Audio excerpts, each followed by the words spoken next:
श्री शिवाय नमस्तुभ्यम। महाराज आप सभी ये तो जानते ही हैं कि जैसे जैसे बच्चों की बोर्ड परीक्षाएं नजदीक आती हैं वैसे वैसे घर का वातावरण भी अपने आप बदलने लगता है। यानी कि इस समय हर किसी के मन में एक अनजानी सी चिंता, एक हल्का सा डर और बच्चों के भविष्य को लेकर कई तरह के विचार घूमने लगते हैं। खासकर जब घर में पढ़ने वाला बच्चा 5वीं, 8वीं, 10वीं या 12वीं जैसी महत्वपूर्ण कक्षा में हो, तब माता पिता का मन और भी ज्यादा चिंतित हो जाता है।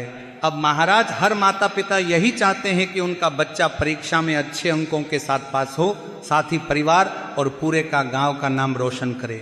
लेकिन महाराज कई बार ऐसा देखने को मिलता है कि बच्चे पूरी मेहनत करते हैं, दिन रात पढ़ाई करते हैं, किताबें खोलकर बैठते हैं, जो कुछ पढ़ते हैं उसे याद भी कर लेते हैं, लेकिन जब वही बच्चा परीक्षा हॉल में जाकर बैठता है वही तो अचानक उसका आत्मविश्वास डगमगा जाता है। प्रश्न पत्र देखते ही घबराहट शुरू हो जाती है और उसने जो पढ़ा था वो दिमाग से गायब होने लगता है। इसी के साथ महाराज दूसरी ओर कुछ बच्चे ऐसे भी होते हैं जिनकी समस्या थोड़ी अलग होती है।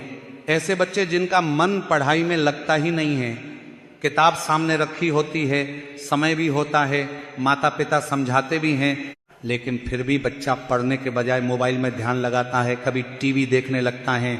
माता पिता बार बार कहते हैं, डांटते हैं, समझाते हैं, लेकिन बच्चे पर इसका कोई असर नहीं होता है। तो महाराज इन्हीं सभी बातों को ध्यान में रखते हुए आज हम आप सभी को शिव पुराण में वर्णित कुछ ऐसे विशेष उपाय बताने जा रहे हैं जिन्हें सभी माता पिता अपने बच्चों के लिए कर सकते हैं। ये उपाय खास तौर पर बोर्ड परीक्षा देने वाले बच्चों के लिए बताए गए हैं। चाहे बच्चा किसी भी कक्षा में हो, चाहे वो किसी भी बोर्ड से परीक्षा दे रहा हो, ये उपाय हर छात्र के लिए समान रूप से उपयोगी बताए गए हैं। लेकिन महाराज यहाँ एक बात बहुत ही जरूरी है जिसे आपको ध्यान से समझना होगा। ये उपाय कोई चमत्कार नहीं है कि बिना पढ़े बच्चा पास हो जाए। पढ़ाई करना बच्चे का अपना कर्तव्य है और मेहनत करना उसकी जिम्मेदारी है। ये उपाय उस मेहनत को सही दिशा देने का काम करते हैं। ये उपाय बच्चे के मन को स्थिर करते हैं, उसका आत्मविश्वास बढ़ाते हैं और परीक्षा के समय घबराहट को कम करते हैं। इसलिए महाराज जो भी माताएं, बहनें और बच्चे यह जानकारी सुन रहे हैं उनसे निवेदन है कि इन उपायों को आधा अधूरा न करें। अगर उपाय को ठीक से नहीं समझा गया या बीच में छोड़ दिया गया तो उसका पूरा फल नहीं मिलता है। तो आप सभी वीडियो में अंत तक बने रहिए और यदि आपको ये जानकारी उचित लगे तो वीडियो को लाइक करें, चैनल को सब्सक्राइब करें और कमेंट में ये जरूर बताएं कि आपका बच्चा या आप स्वयं अभी किस परीक्षा को देने वाले हैं। तो महाराज सबसे पहले हम बात करते हैं उन बच्चों की जो पढ़ाई तो करते हैं, मेहनत भी करते हैं, लेकिन परीक्षा के समय जाकर सब कुछ भूल जाते हैं। ऐसे बच्चों के लिए पहला उपाय बहुत ही विशेष बताया गया है। ये उपाय भगवान शिव से जुड़ा हुआ है और इसे परीक्षा वाले दिन ही करना होता है। तो महाराज इस उपाय के लिए बहुत ज्यादा सामग्री की आवश्यकता नहीं होती है, केवल 2 चीजों की आवश्यकता होती है। पहली चीज है बेलपत्र और दूसरी वस्तु है शुद्ध शहद। बेलपत्र भगवान शिव को अत्यंत प्रिय है, ये बात आप सभी जानते ही हैं। वहीं शहद ऐसा होना चाहिए जो पूजा पाठ में प्रयोग किया जाता हो, पूरी तरह शुद्ध हो। अगर आपके घर में पहले से पूजा के लिए रखा हुआ शहद है तो वही उपयोग किया जा सकता है। अब महाराज कई लोगों के मन में यह सवाल भी आता है कि अगर किसी कारणवश बेलपत्र उपलब्ध न हो तो क्या किया जाए, क्योंकि कई बार सुबह सुबह बेलपत्र ढूंढना कठिन हो जाता है। ऐसी स्थिति में आप भगवान शिव के मंदिर में शिवलिंग पर चढ़ा हुआ बेलपत्र ले सकते हैं, लेकिन ध्यान रहे उसे पहले स्वच्छ जल से धो लेना चाहिए और उसके बाद ही प्रयोग करना चाहिए। अब महाराज परीक्षा वाले दिन सुबह बच्चे को जल्दी उठना है और भगवान शिव के मंदिर जाना है। अपने साथ एक लोटा जल लेकर जाना है। मंदिर पहुंचने के बाद सबसे पहले भगवान शिव को जल अर्पित करना है। जल चढ़ाने के बाद अब अपने सामने बेलपत्र रखें और बेलपत्र का जो चिकना भाग होता है वो अपनी ओर रखें। इसके बाद जो शहद आप अपने साथ लाए हैं उसे बेलपत्र की बीच वाली बड़ी पत्ती पर लगाना है। बहुत ज्यादा शहद नहीं लेना है, बस थोड़ा सा शहद अपनी दाहिनी हाथ की उंगली से लेकर उस पत्ती पर अच्छे से फैला देना है। अब इस तरह से बेलपत्र तैयार करने के बाद इस बेलपत्र को आपको भगवान शिव के शिवलिंग पर अर्पित करना है। शिवलिंग के सामने वाले हिस्से पर जहां से आप शिवलिंग को देखते हैं वहीं उस बेलपत्र को इस प्रकार से लगाना है कि शहद की मदद से वह शिवलिंग पर चिपक जाए। इसके बाद महाराज वहीं खड़े होकर या बैठकर भगवान शिव से मन ही मन प्रार्थना करनी है। उनसे निवेदन करना है कि आज होने वाली परीक्षा में आपका मन शांत रहे, आत्मविश्वास बना रहे और जो भी पढ़ा है वो समय पर याद आ जाए। इसके बाद लगभग 2 मिनट तक मन ही मन श्री शिवाय नमस्तुभ्यम मंत्र का जाप करना है। महाराज, ये उपाय आपको या आपके बच्चे को हर उस दिन करना है जिस दिन परीक्षा हो। ऐसा नहीं करना है कि एक दिन कर लिया और बाकी दिनों में छोड़ दिया। जिस दिन पेपर है उस दिन ये उपाय दोहराना है। इससे मन स्थिर रहता है, घबराहट कम होती है और परीक्षा के समय याददाश्त मजबूत बनी रहती है।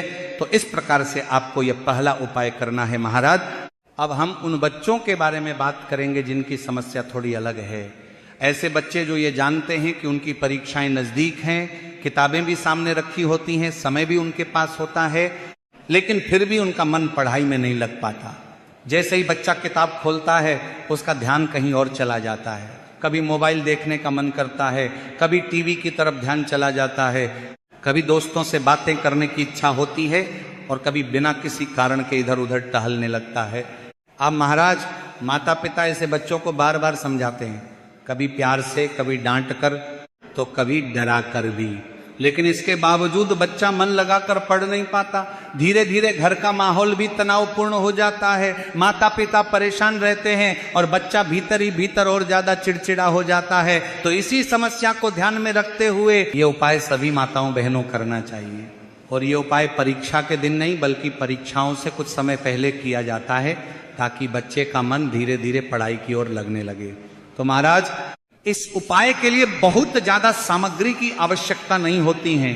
सबसे पहले आपको एक लोटा जल लेना है, इसके साथ ही एक छोटी सी कटोरी में शुद्ध शहद लेना है, वही शहद जो पूजा पाठ में इस्तेमाल किया जाता है। इसके बाद आपको एक रुद्राक्ष की आवश्यकता होगी। महाराज, इस उपाय में 9 मुखी रुद्राक्ष का विशेष महत्व बताया गया है, लेकिन अगर आपके पास 9 मुखी रुद्राक्ष नहीं है तो आप सिहोर का रुद्राक्ष भी इस्तेमाल कर सकते हैं। और अगर वह भी ना हो तो आपके पास जो भी रुद्राक्ष हो उसे श्रद्धा के साथ इस उपाय में प्रयोग किया जा सकता है। अब महाराज, इस उपाय को कैसे करना है इसे ध्यान पूर्वक समझिए। सबसे पहले उस छोटी कटोरी में शहद लें और उसके अंदर रुद्राक्ष डाल दें। ध्यान रहे कि रुद्राक्ष पूरी तरह से शहद में डूबा हुआ होना चाहिए। इसके बाद सुबह सुबह भगवान शिव के मंदिर जाना है। ये उपाय आप किसी भी दिन कर सकते हैं। अब महाराज, मंदिर पहुंचने के बाद सबसे पहले भगवान शिव के सामने प्रणाम करें। इसके बाद जो रुद्राक्ष आपने शहद में डाला हुआ है उसे उस कटोरी से निकालकर शिवलिंग की जलाधारी पर रख दें। जलाधारी वह स्थान होता है जहां से शिवलिंग पर चढ़ाया गया जल नीचे की ओर बहता है। इसके बाद जो शहद कटोरी में बचा हुआ है उसे भगवान शिव के शिवलिंग पर अर्पित कर दें। अब महाराज, यहाँ एक बहुत ही महत्वपूर्ण बात है जिसे आपको ध्यान से समझना होगा। जब आप शिवलिंग पर शहद अर्पित कर दें उसके बाद उसी शहद को वापस अपनी कटोरी में लेना है। जितना शहद वापस आ जाए उतना ले लें। इसके साथ ही जो रुद्राक्ष आपने जलाधारी पर रखा था उसे भी उठा लें। अब इन दोनों चीजों को आपको अलग अलग संभाल कर रखना है। इसके बाद आप अपने साथ लाए हुए जल से या पूजा की अन्य सामग्री जैसे दूध, दही, घी, शक्कर या जो भी आपके पास उपलब्ध हो उनसे भगवान शिव की सामान्य पूजा कर लें। पूजा पूरी होने के बाद वह रुद्राक्ष और वह शहद अपने साथ घर ले आएं। घर आने के बाद रुद्राक्ष को किसी सुरक्षित स्थान पर रख दें, उसे इधर उधर न रखें और न ही किसी और को छूने दें। अब जो शहद आपने भगवान शिव पर चढ़ाकर वापस लिया है वही इस उपाय का मुख्य हिस्सा है। तो महाराज, इस शहद को आपको अपने बच्चे को चटाना है। ये शहद आपको पूरे 11 दिनों तक बच्चे को देना है, सुबह और शाम दोनों समय। मात्रा बहुत ज्यादा नहीं होनी चाहिए, बस उंगली पर थोड़ा सा शहद लेकर बच्चे को चटा दें। ये काम लगातार 11 दिनों तक करना है, बीच में एक भी दिन नहीं छोड़ना है। महाराज, जब ये शहद बच्चे को दिया जाता है तो उसका प्रभाव धीरे धीरे दिखाई देने लगता है। बच्चे का मन भटकना कम होने लगता है। मोबाइल, टीवी और बेकार की चीजों में पहले जैसा आकर्षण नहीं रहता है। बच्चा खुद महसूस करने लगता है कि अब उसे पढ़ाई करनी है। वो अपने आप किताब उठाता है, अपने आप बैठकर पढ़ता है। यह उपाय ऐसे बच्चों के लिए बहुत उपयोगी बताया गया है जो पढ़ाई से भागते हैं या जिनका मन जल्दी जल्दी बदल जाता है।